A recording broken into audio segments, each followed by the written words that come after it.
Okay, so we're diving into your notes on financial expansion today. Sounds good. Yeah, and I noticed some interesting stuff about real estate investing. Yeah. So I thought maybe we could unpack some best practices, about building wealth through property. Awesome. I'm excited for that. There's so much buzz around real estate investing, but the foundation is really key. Right, and speaking of foundations, you actually mentioned continuous learning in your notes. Yeah.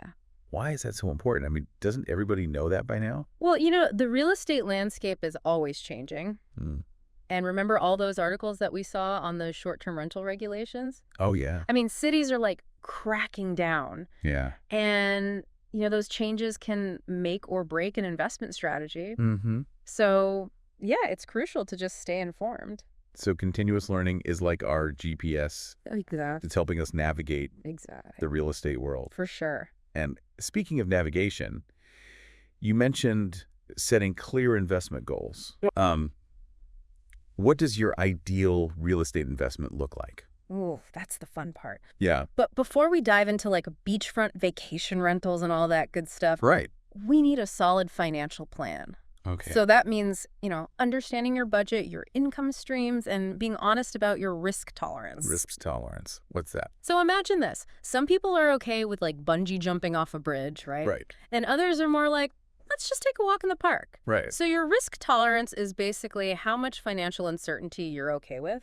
So like, Are you okay with potentially losing money for a bigger reward, or do you like the slow and steady approach? gotcha. So we have our financial map and a risk tolerance compass. Okay. Now we need a destination. Yeah. You mentioned investing in, a specific neighborhood. Yes. Before we jump in, how do we test drive a market? What are we looking at? Great question. It's Yeah. like being a detective. What are the rental rates in that neighborhood? What's the job growth like? Mm. What's the overall economic vibe? You can check websites, Zillow, Realtor.com, Yeah. all those, but don't underestimate just walking around. The human element. Yes. You also mentioned building a network. So important. Why is that? Because networking is gold in real estate. Okay. Talking to local agents, investors, even contractors. Mm-hmm. They can give you a feel that data just can't capture. So we found promising property. Numbers look good. We're feeling good. Time to jump in. Not so fast. Oh, This is where due diligence comes in. okay. It's like a home inspection on steroids. Why? You're scrutinizing everything. Wow. From the roof to the foundation, poring over financial records, Oh. making sure there are no surprises, Okay. because a good deal can turn into a nightmare if you skip this step. You mentioned financial records. Yeah. I remember a story you told about an investor who learned this the hard way. Oh, yeah. He bought a property based on projected rental income. Uh-oh. That was totally inflated. He didn't verify the numbers, and it cost him big time. So due diligence is our safety net. Yes. Okay, now let's talk strategy.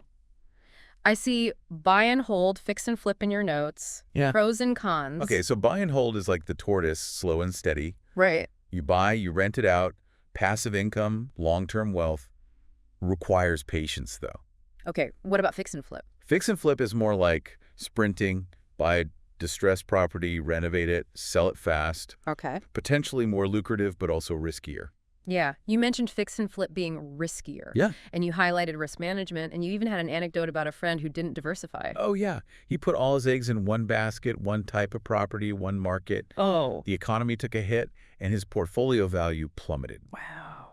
So diversification, spreading your investments can really help. So diversification is our shock absorber, Exactly. okay? And even with a diversified portfolio, a solid team is still important, right? Oh, absolutely. Real estate investing isn't a solo sport. You need a good agent, a sharp attorney, a savvy accountant, Right. and maybe even a property manager. It's like building a team, each player with their own skill. Exactly. And speaking of skills, you've been so helpful breaking down these best practices. Glad to help. Anything else we should keep in mind? I think the biggest thing is just to remember that real estate is constantly changing. Okay.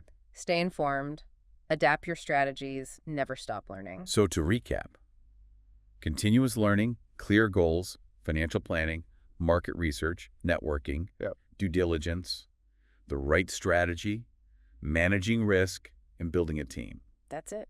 That's our checklist for success. Exactly. And I guess the most important question is, What's that? now that you've heard all this, what's one action step you can take today to reach your goals? Love it. Keep those wheels turning. And if any specific strategies or market trends sparked your interest, Don't stop here. Keep going. Keep exploring, keep learning, and who knows, maybe we'll be deep diving into your success story soon. Maybe so. All right, thanks for joining me on this deep dive. My pleasure. Catch you next time. See you later.